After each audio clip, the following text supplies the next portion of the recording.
VigilanteWilliamson here with a very simple question. That's what's going on with T. Higgins, the Cincinnati Bengals, and this double franchise tag thing.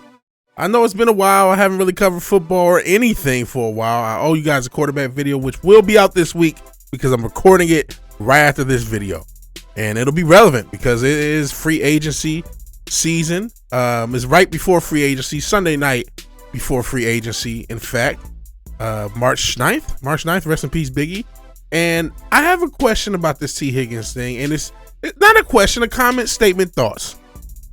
Now, I do remember back in the day that you were allowed to franchise guys. I think a guy even got franchised 3 times. Don't quote me on that. I don't think this is right. And not only is it not right for the player, and I get the argument, hey, he's going to make what, 26 million or 25 million, 40 million over 2 years, 46 million over 2 years, getting franchised back to back. He'll make good money, but he doesn't get guaranteed. And what's really starting to get to me is this is unfair to other teams. If you are the New England Patriots, the Chargers, the Commanders, the Steelers, who just traded for DK Metcalf, if you're one of these franchises, you were in cap position to give T. Higgins a good contract. You did your job as a franchise, making sure you're in position for the free agents you want. And instead of this team getting its shit together and coming up with a contract that satisfied both parties, they just allowed the franchise tag him and, basically get rewarded for being bad management. And that's not fair. That's not fair to reward bad managing teams. It's already bad enough that the worst team gets the top draft pick. We just accepted that as a way of somehow balancing the league, plus how many draft picks we get missed on.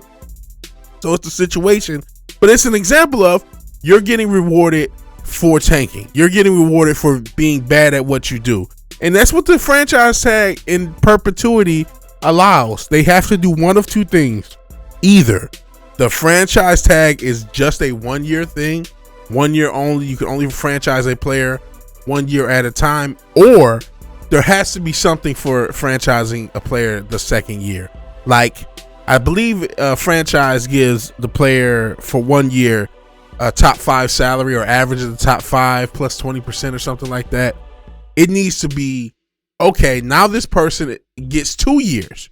You're giving them 2 years at whatever the number one is plus 20% each year. And it's guaranteed. There has to be something to at least deter teams from franchising a player a second time. I would be cool again. You get one time to franchise tag a guy, that's it. This disrupts, and not just with T. Higgins, any player that gets franchised, especially a second time, that means all the teams that could have vied for their services, that could have used a player like that, they don't get the opportunity. They don't get the opportunity even though they're in position to do what the home franchise can't do. I think that's bullshit. I really think it's bullshit that the Bengals were allowed to do this. Again, T. Higgins is going to make, over the course of last year and this year, $40+ million. I'm sure he'll be okay. But he doesn't have a long-term contract. It could work out well for him, right?